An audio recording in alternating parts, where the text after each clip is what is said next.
Hello. Hello, How are y'all doing? I'm doing good. I was Good. just having trouble finding the meeting room. No worries. Um, so yeah, no worries. We'll just get started. So let's see. Right. So this is the training course for Python AI. More people may join in later, and may not. Doesn't matter. It's going to be recorded anyways. But it's great that you're here live. By the way, that's you can ask a question on that, right? It's awesome. Yeah. So the Python AI curriculum is pretty big. The goal today is I'm going to go over like a very quick overview of the 4 parts we currently have of the curriculum, starting with installation. And then, and if the other training materials are going to be already posted in the Think Plan Training Classroom. I do believe I have to invite you in, but we can get to that later on. And so if you want to look into it on your own, just feel free to go to the classroom and look at the code and the presentation. And then if you have any question on that, let me know. There are also training videos we've done in the past training sessions that are a bit more detailed. You can watch those as well. And again, anytime you have any questions about the code or anything, feel free to just reach out to me in Discord or email. So I'm going to get started with going over the installation process first. Let me just share my screen.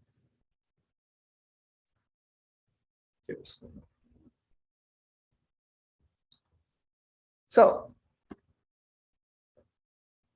here's the training classroom. I'm gonna have to invite you in. I'll do that at the end. I'll give you a code. But the idea is, let me go over break down the sections here. On the top, there is the curriculum. The curriculum goes over basically the order of which you want to go through your classes as well as the projects.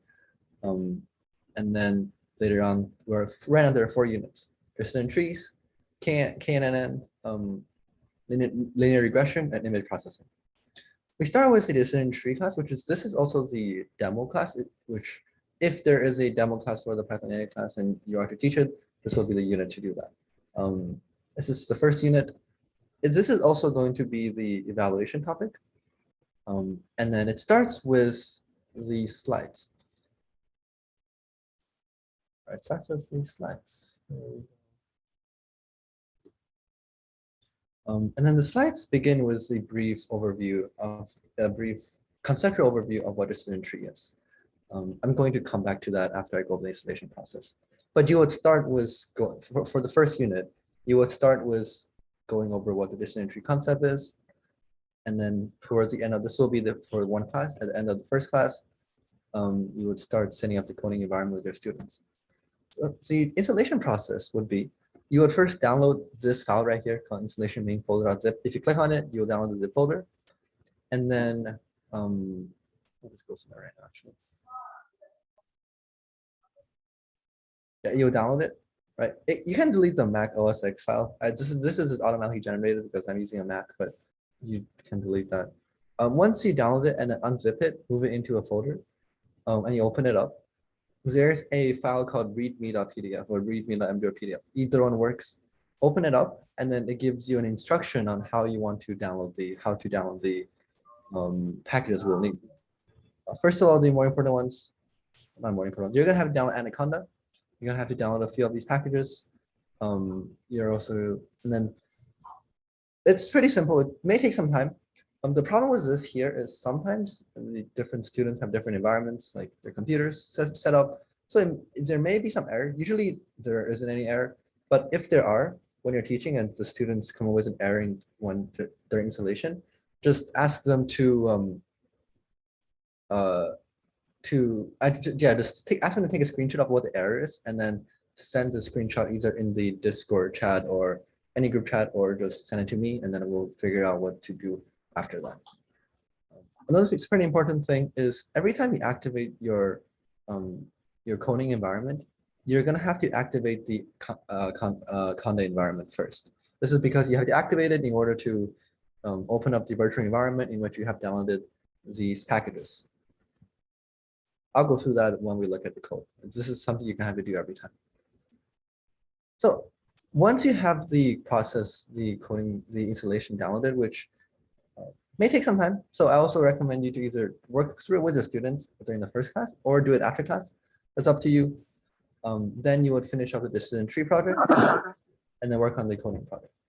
The general structure for our classes, for all these machine learning projects is first is going over the concepts, understanding conceptually. Then we look at application projects, coding projects. And the coding projects, in my opinion, are pretty cool. The first one is predicting whether or not the customer will buy something. The later on, where it's predicting house prices, and et cetera, et cetera. All right. Let's see. So we're gonna have to end at around 5:55 because the next class starts at 6. So let's see how I should time this. Yeah, this works.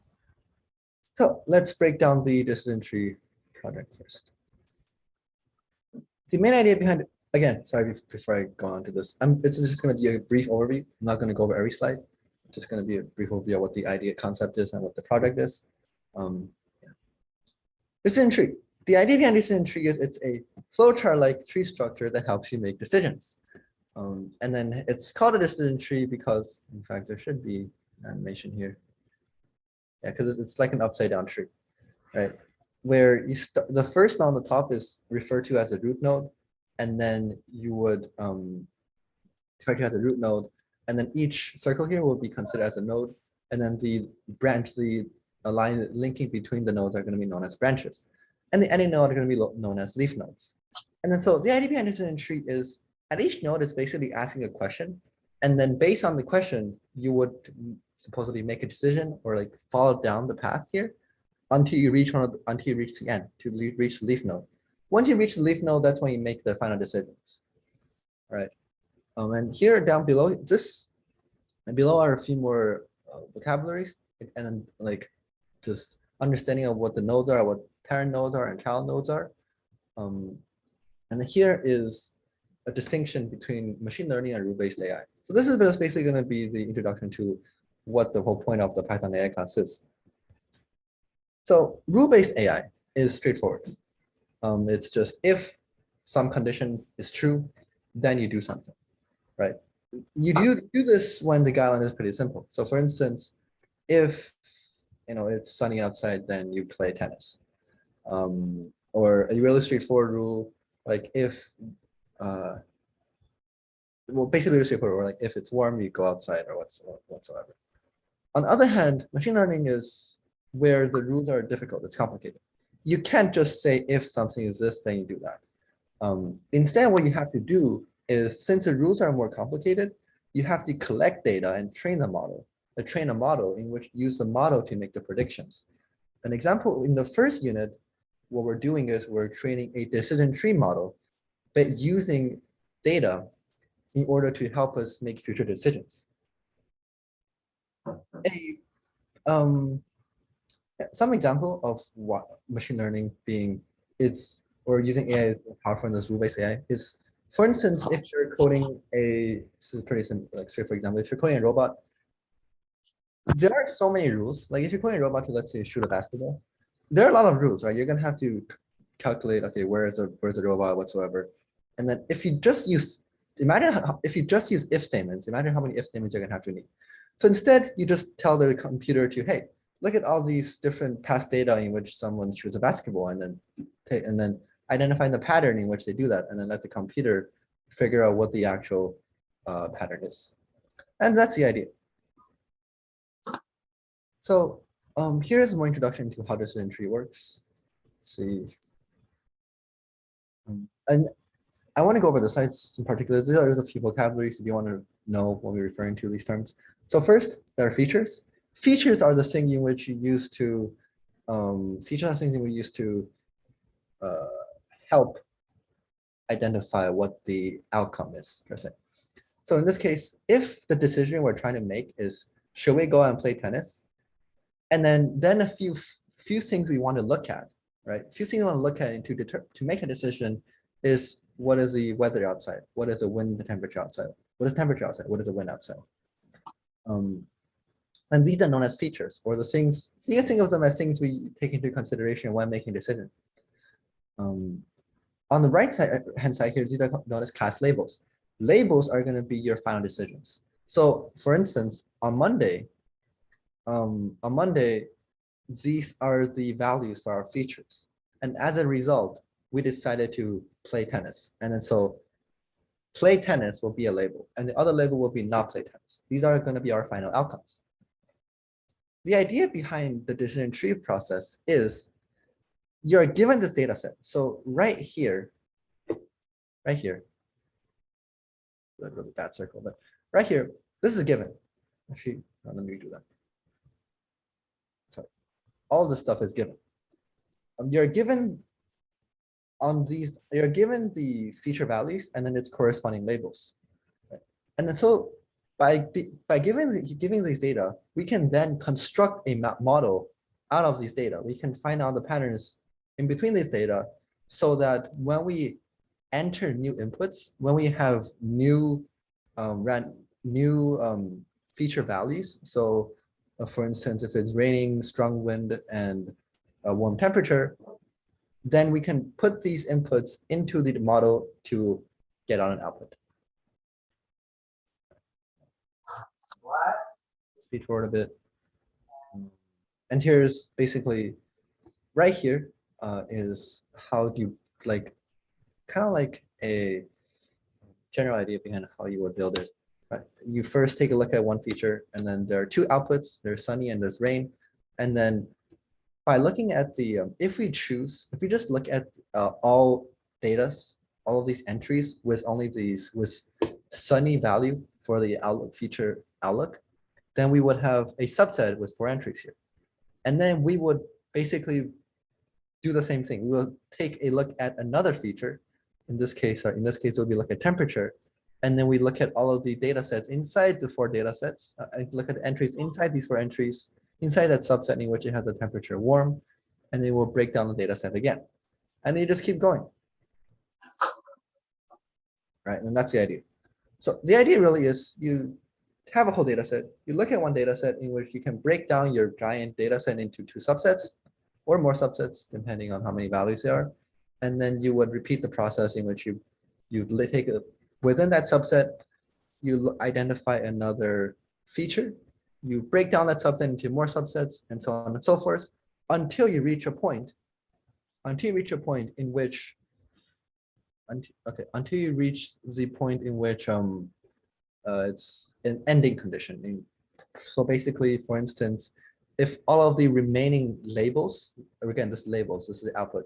If all of the remaining labels in that subset are the same, then you know that you reached the conclusion in which, okay, if you just follow down this path, whatever the output is going to be you play tennis. So yeah, that's the idea. You look at features, break it down until you reach a stopping criteria, and then you would stop there, and that will be your label.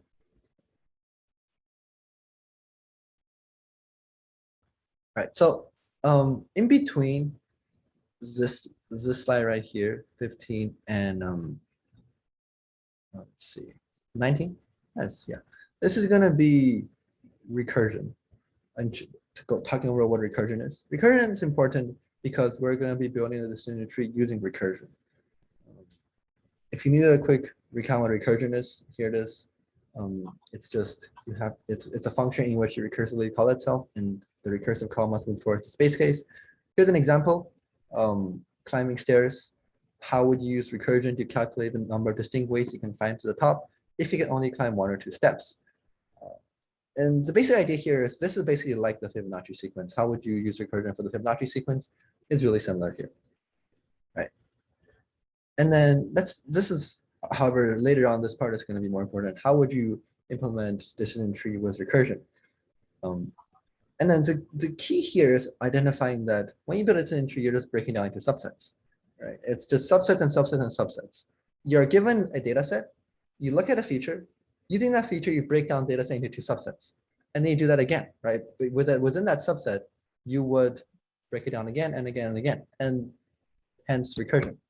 So you're given a feature, right? You see here that, all right, for each value in that feature, we can break down the giant data set into subsets. And then within those subsets, you will look at another feature, in this case, temperature, and then you'll break down that subset into more subsets. And recursion, because it's the same process of splitting down the data. Now, this slide here, out of this slide, I would argue is the most important because when we look at the project that's associated with this, like the coding project, you're going to need to, or you and especially also the students are going to need to know this before going into the project, because this is like a pseudocode, right? So understanding this makes coding the project a lot easier. The basic idea is you're given a data set with the class labels, and you first initialize an empty dictionary called tree. We're going to be building our decision tree in the dictionary structure. If your data set has met the stopping criteria, then you return the leaf node. Otherwise, you're going to identify the best feature A, or identify a feature to split the data with, so outlook, temperature, whatnot. For each value inside that feature, for instance, sunny, raining, whatnot, you're going to build a subset that has that value. You're going to recursively call this whole thing again on that new subset, right? Recall it's just splitting more data subsets and subsets, right? You'll build a tree, that's another tree, and you will just attach that tree back onto the parent node, or onto the corresponding branch. And then once this for loop is ended, once all the recursive calls are finished, you would return the whole tree. That's the basic idea behind the decision tree. A few more things here is, what is the stopping criteria? Well, one stopping criteria is when the data set's all pure. When you have split the data up to a point where all the labels are the same. The other stopping criteria is all the features are used. What if all the features are used? So in which you use all the features you can use to split the data with. A problem with this one, however, is what if the class labels are not the same? So in this case up here, what if, once you've used all the data, you still have, here you have split all the data, right? But you have, some entries in which the label is not the same, so outliers. And one way to get bypass that is by using majority voting. It's just basically what it sounds like. You're going to be using the label in which it has a majority. So in this case, for all of these entries have the same feature values. I mean, actually, down here, last 4 entries, they have the same values, right? It's all sunny outlook, strong wind, and warm temperature. So what is the output? So given these 3 values, what is our decision? Do we play tennis or not play tennis? If it's pure, that means all of these 4 entries are going to have yes, right? Then it's, yeah, obviously we play tennis. But if there's one entry here where it's no. So the way we go about it is we take a look at the majority. Since there's more yeses than no, we decide to not play tennis. And that's how the decision tree is made. A few more things I recommend to look on this on your own. This is not as important because not necessarily related to the project, but still very important concepts to understand in stepping into machine learning. Underfitting, it's not learning enough relations, and there's overfitting where it's learning non-existent relations. So an example is the underfitting is the computer didn't realize that there's a relation between, let's say, temperature and playing tennis. So this often happens when there's not enough features or there's not enough data.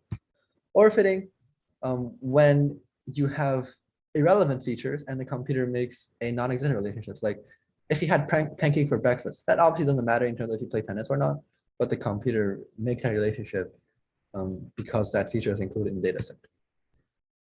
Quizzes, etc. extensions, and that's the end of this stuff, and then we move on to the project. So here's how you open here is the process in which you would open up the project. Should not have opened this. Here we go. Control.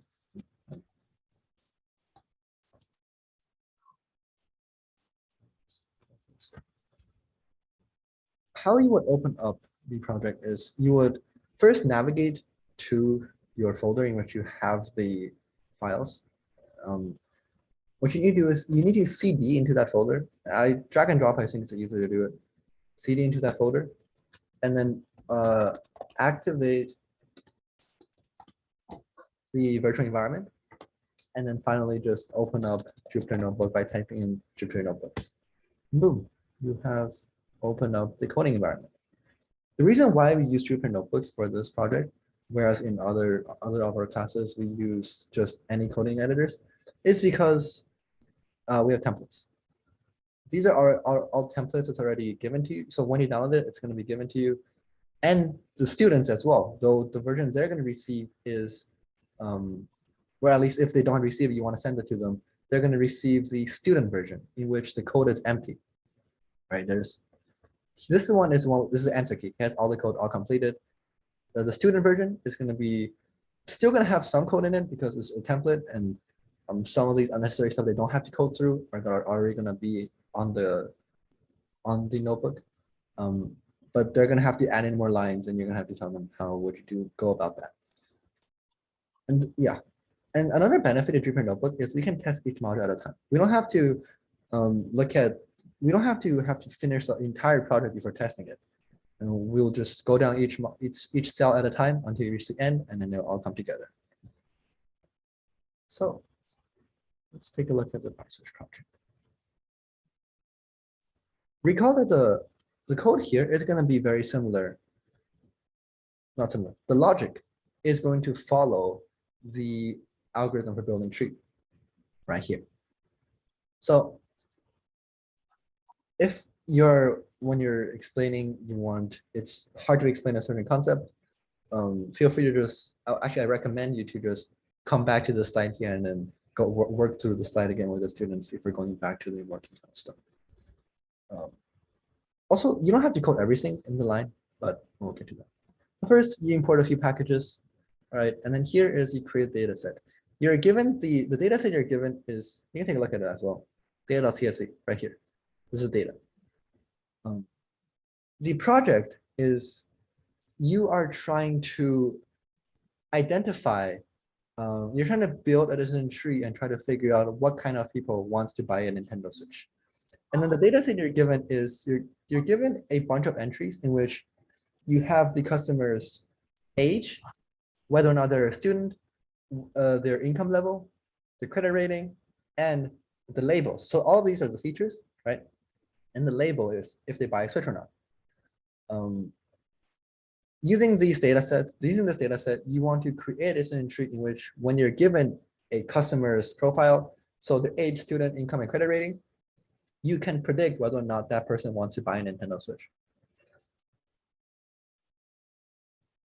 All right. So the first thing is you want to create a data set. You're given the data. So here's given the data path, the path to the data.csv file. You want to load that file in, and then basically load it into a NumPy array. All right. You put it into a actually not NumPy array here. You basically put it into a list, just a list here. And then the reason we do that is because it's, it's easier to work with than just working with the CSV file. Once you have it loaded in, and then you would be moving on to work on different classes. So first is the function getMajority class. Given the class list, given a list of labels, you want to find out what is a majority. So that's what's going on here. An example is given something like this. Right, given a list of whether like yes, yes, no, yes, you want to find out what is a majority class here. This is synonymous with the concept right here with majority voting. Here, right? When you reach a stopping criteria, you're given a list of labels on the side, and then you want to find out what is the class with the majority. And the way it went about here is you create a dictionary that first would count the number of each class and then add that in there. So the key would be the classes, and the values would be the how many instances that class appeared in the list. And then you will count that list inside the you will find out what is the class with the maximum count, and that would be our majority class label. Another function we're going to be working with is subset. Recall in the decision tree algorithm, when you're given data set, you want to break it down into subsets based on the feature values. So given the data set, given the feature we're currently looking at, and given the value, you want to break down, we want to find out all the entries in a data set that has a value for that feature. And then you return that subset. Again, I want to point out here as well is once you've coded this, you can immediately test if it works or not by just running the test get subset. This is already coded for you and for the students. So once you run this, you can just ask the students, hey, run the test get subset, or then run the cell below to see if the code works. It also displays what you return. So this is also pretty nice in terms of explaining what's really going on in the backend. And finally, you get to the slightly more complicated cell in which you actually create the tree. And here, this is where you can see how everything we just did before all comes together. The idea is you first create an empty dictionary of trees. You have your class labels. You first get the all of the class labels from your data set. So the last column right here, get that out into a list. You check if you reach a stopping criteria. If you haven't reached a stopping criteria, you keep going. But if you reach a stopping criteria, you just return the leaf node. You return the label that's corresponding. If you play a switch or not. Then you would choosing the best feature. You will find the best feature to split the data with. The choose the best feature function, how do you choose the best feature is not given to you. This is imported. So you don't have to code this. This is imported. The reason is that choose the best feature is complicated. You have to go into gradient descent and whatnot. That's going to be covered later on in the course, not covered right now. And the feature name, you get the you get the feature name for that associated ID. And then right here, you would get the unique values, all of the values that are present for that feature. And then for each value and all of the unique values corresponding to that feature, you would get the subset, right? You get the subset first, and then you would create a decision tree given that subset. And then once you've done that, you would attach that subtree back onto the tree. And then so you would just keep going through that process again and again and again. So as an example, you first have the big data set, right? You find the you find the feature value, split data, get two subsets. And then for each subset, you would split data again, find two values for each of two values, make another subset until you reach a stopping criteria. If you reach a stopping criteria, you return the class labels. Otherwise, you just keep going. And then the ending result is you get something that looks like this. This is your decision tree. And finally, you can just build it. Just enter the inputs and whatnot, and you get it. And this is what it looks like. And that's a quick overview of what the decision tree project is. When teaching all of these projects, I recommend taking it slow. Don't worry too much about the timing. If students are confused, just let them keep going. Otherwise, move on. Do what you think is appropriate. It doesn't necessarily matter, how much time you spend on a project. Longer, shorter is all fine. Right. And like a few more things I want to point out. There are a few recursion exercises in the project. So at the section where we go over the recursion projects, I recommend going through them. Just a quick review of what recursion is. That wraps up the decision tree project. Then we have the next project is KNN.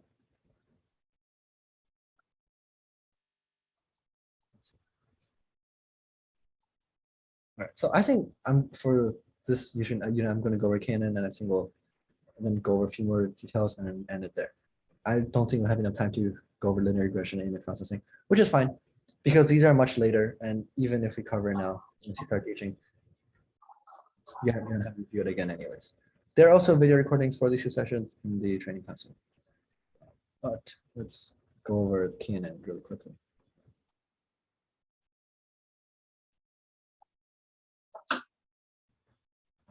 Usually, actually, just these two projects can take up half a second to one session. You can stretch it out for a lot, actually. Yeah, it's pretty complicated. K-nearest neighbor is another decision tree model. And then the main idea behind how KNN works is, you find out you basically identify the label of an input based on the cluster around it. So here, a really simple example right here. If you're just going to guess right now, what is that item? You would guess it's an orange because it's clustered around oranges. Because that's how KNN works. You would find the neighbors and then you use those neighbors to predict the label. All right. So here are a few examples of KNN.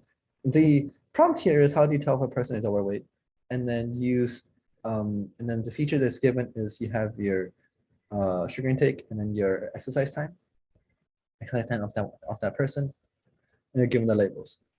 If you use just rule-based methods, it's going to be a lot more difficult to do it because you're going to need a lot of if statements. Distance trees is going to be really difficult as well. Obviously, it works, but it's still going to be difficult because there's a lot more values you have to correspond to. So because it's ranges, right? Like between this range and this range and this range and this range, it's going to be a lot more harder to implement this entry. But instead, we use KNN. And if you use KNN, you realize that these data are all clustered. So all of the people who are of their weight class have similar data sets, data in which they're clustered together. And then so given a new person's data, new person's like values, you can just see the cluster it's most closest to, the neighbors, and then use that to figure out which category does that person belong to. And then the way you would go about doing that is finding the distance between a point and another point. Right? And then you would then the distance formula comes in. How would you find a distance between two points? Using Euclidean distance formula. Right. And then by finding a distance between its neighbors, then you can see, oh, all of these data sets have a much smaller distance to this point, all these data entries. And then so because of that, this data point is going to belong to this category. A few more keys we want to go over. Normalization. Normalization is important because sometimes if by changing the unit, if you don't normalize the data, it can be a big impact because right here, as you can see, exercise time is really big. Like you have really big values. If you have really big values for one, it's really small value for another. A really small change in a value may have a bigger impact when it should have the similar impact, right? But by just changing the unit. So instead, we need to normalize the data to make it so that the units themselves don't matter. It's the actual correlation itself that matters. And then here's the formula for how you normalize the data set. And then when going over this, do a few exercises with the student, fill in the blanks here, and else. And that is basically the idea behind k-nearest neighbor. You're first given the data sets, you plot them out. You don't have to actually when you're doing the data set, but after plotting them out, you'll see that after plotting them out, you find out the distances between the point you want to find out right here, along with all of this all of the other points. And then you find out the closest neighbors. Another problem that introduces is what happens if data is noisy. So one of its neighbor is not the right class. Then it's not enough to just look at the nearest neighbor, right? Because what if outliers and whatnot? Rather, what we do is we look at the k nearest neighbors. K is a hyperparameter. So we look at the 3 nearest neighbors, and then we use majority voting to find out the majority class for those 3 nearest neighbors. And then we use that to identify the label. That's k nearest neighbor. That's the idea. Here is some. Let's see. I'll come back to that. And then so 5 minutes. Cross validation. The next concept we introduce is cross validation, in which the reason we use cross validation is so we need to use some k as a hyperparameter to decide what is the nearest neighbors, right? How many neighbors we have to look at. The question here is, what is k? Which value do we use for k? It can be 10, 20, 3, depending on what the data set is. So we use cross validation, in which we have this data set. We split the data set into training data and testing data. Okay, we have our training data. This is a data set you would be entering into the model to create a model, right? You would pick one partition as a testing data per se, or a validation data, right? You would create a KNN model using the other 4 partitions. So you just treat these other 4 as normal training model and then use this other one as the validation data. Once you created the training model using these 4 things, using these data, you would run the testing model into the testing the testing data into the training model, and then find out how accurate your model was. And then you'll keep going. So you would use this one as the testing data, the second one as the validation data, the third one as the validation data, and so on and so forth, until you've used all the partition as a validation data. And then what helps with this is then you can just go through each K and then see how many errors are there for each K. And then you would find the K that has the least error. And then you'll see, okay, when K is 3, it produces the least error. So you want to use a hyperparameter K. Causation may be, I think, more confusing of a concept. I recommend just going through this data set here and then going through the code. Once you look at the code, you'll see it's more understandable. It's basically treating some part of the training data as testing data to see how accurate the code is, the model is. And here's the algorithm for how KNN works. Basically, you would, let's see. Right. Okay, let's see. I see it's, no, here. So you first start with KNN. So how do you predict this KNN? You're given data points. For each data point in the data set, you find out the distance between the point you want to guess, the point you want to predict, and then all of the other data points. You find out what the distance is. You put the distance into the list, right, in which there are tuples. The tuples are going to have the first value as the distance, the second value as the label for the point. You would sort that list according to the distance. You will find out the first K values of that list. Those are going to be the first, those are going to be the K nearest neighbors because you sorted it. And then you would call majority voting on that list to get the majority label and return the label. And that's how you predict this KNN. Consolidation. Consolidation here is basically you would partition data into 5 different partitions. For each partition, you treat it as the training data, and then you would call KNN on the other training data, and then you would find out what is the prediction for the data that's treated as a validation data. You would compare that prediction with the actual label, see if it's right or wrong. If it's wrong, you update the error count. If it's right, you don't do anything. At the end, you want to try to find out the data, the value K with the smallest amount of errors, and that's your K. Put this in. Sorry if I'm rushing a bit. There's time and stuff. 8, I can stretch it. And then here's the general flow. The logic is the exact same as the pseudocode over here. All right. However, let's see. Let's quickly go over it. This part, we create a data set based on the CSV file. The idea here, the goal here is, given some data set about different movies, you have the movie name, and then you're given their number of funny shots, number of scenes in which it was funny, number of hugs, and number of fight scenes in that movie. You're also given the label of that movie. Is it a comedy movie, an action movie, or a romance movie? You want to use these 3 features, the number of funny hugs and funny shots, hugs and fights, to determine what is that movie type. Is it a comedy, a romance movie, or an action movie? You use this function to create a data set. So load it in, put it into a NumPy array, and then you do a few more things before you're moving on to the KNN prediction. Get the distance. This is the Euclidean distance formula. Get majority labels. This is just almost the same as the decision tree one. You use, given the labels, you want to find the majority. Normalize, the function normalize. This is basically just given to the data, how would you normalize it? Just follow this formula. That's it. Right? This is basically following that formula. And then finally, there's 2 more things: is the actual prediction and the cross-validation. The actual prediction follows the same logic as the pseudocode. Right here is you calculate the distance between the data point you're trying to predict as well as the training data, and then you would store all that into a distance array.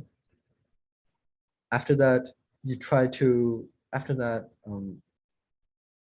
sort the data. You sort the distance based on the. You sort the distance based on. You sort the distance list based on the distance. you would get the indexes for those distances, and then you would basically use that to find out all of the training data that are of those smallest distance. And then you would find out its corresponding labels, and then you would call the get majority class on those labels to find out the majority label. And then you return that majority label at prediction. Cross-validation finally. The code here looks more complicated, but it should be intuitive once you look into it.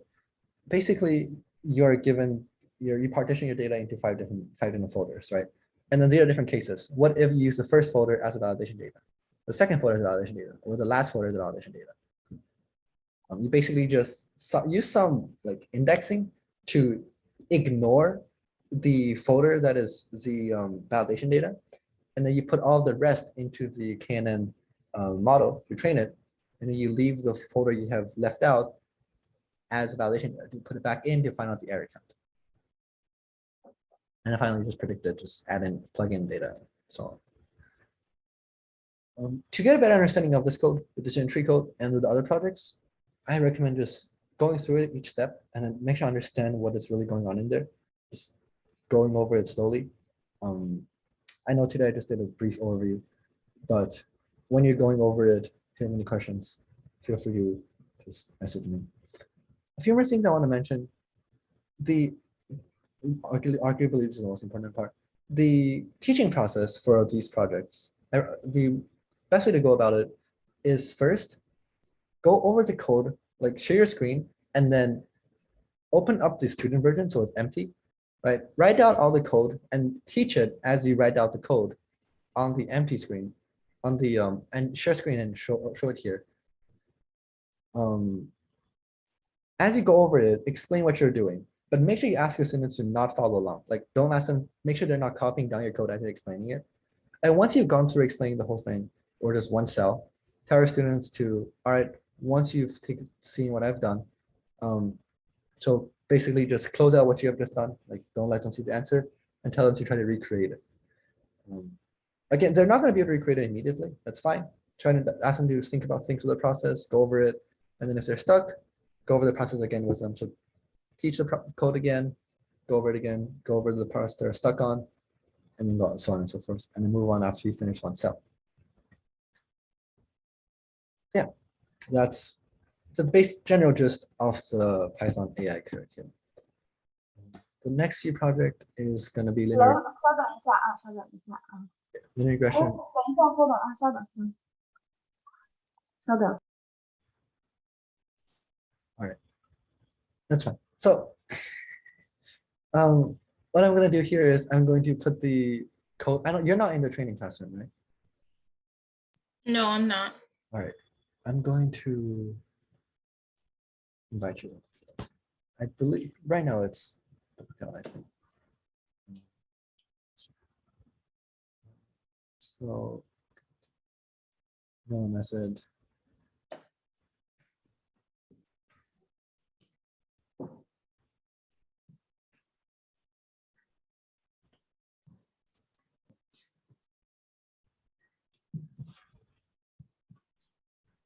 All right. Let's see. Here, let me add a method. Sorry, self-enrollment.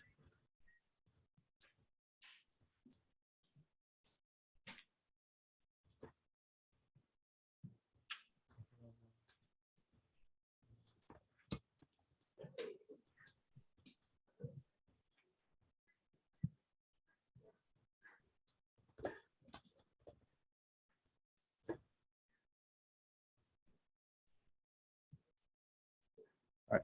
So, what I want you to do here is open this link. I'm going to send Okay. the classroom. You can do this. The link is also in the Start Here classroom. You can access it there. And then it should ask you to enter an enrollment link and the enrollment key. And then for those of you who are watching the recording as well, the key is just training, like just the word training, no capitalization. Once you enter that in, you should have access to the classroom.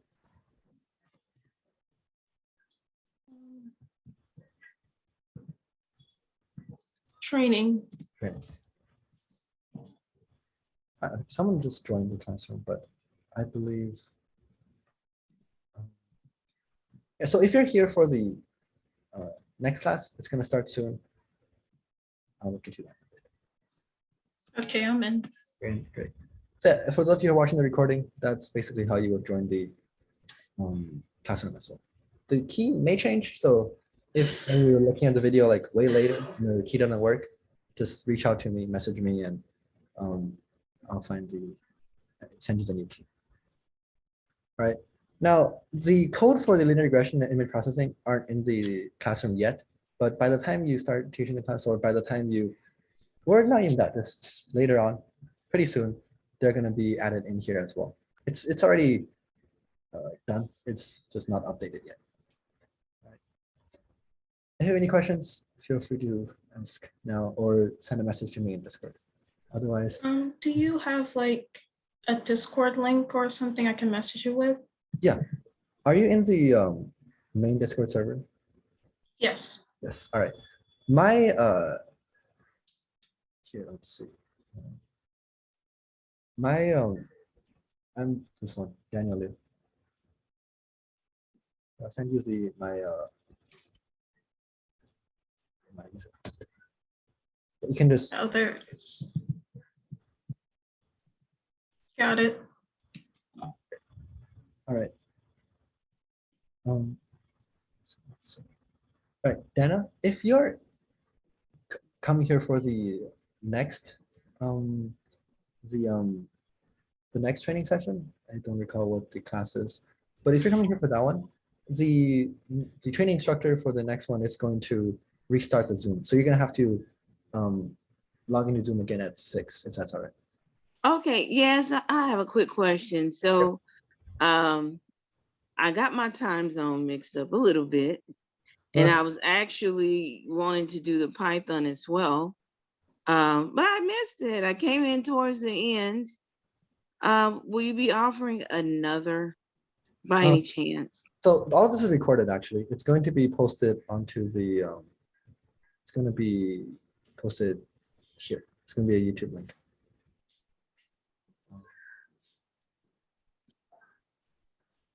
Okay. Can you so where is it going to be posted? Is there like a It's going to be posted in the Discord server. Do you have are you in the Discord server? no? All right. Are you in are you in the training classroom? Well, I found out about this late. All right. So I don't know if I'm in anything. I'm kind of on the tail end of it. Someone informed me about this, so I'm not really set up. I'm trying to get in and get caught up.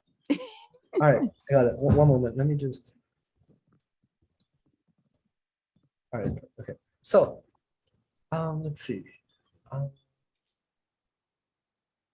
Yeah, the video recording is gonna be, this is all recorded. You can access the recording soon. I'm just thinking of a ways best way for you to keep in touch. Okay. And I pick up really fast. I just right now I just need somewhere to start. Yeah, that makes sense. That makes sense. So have you received an account for this, like this link, 1610 account? No, someone just texted me the actual schedule in the Zoom, Oh, I see. but I haven't received anything else outside of that. That makes sense. I got it. So here's what I recommend. I'll send sorry, let me send a sign up link. It's because all of the process we have is going to start once you have filled out the form, and then you're going to receive an account information and all the information. So once you fill that out, then you can then the yeah, it's once you fill that out, you're going to have all of the information. Okay, You can great. I really appreciate it. Sorry about this. No worries. Let me just find the link.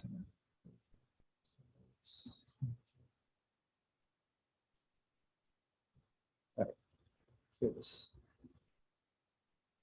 my email is also here. I'll put the email in the chat as well. Feel free to just email that if you have any questions. Okay, great. Thank you. I will start here. And when, okay, well, I'll just email you later because I know another class is about to start. So if I have any questions, like you said, I'll just email you. Thank you very much. No problem. All right. Have a good one. Thank you. Thank you all for coming.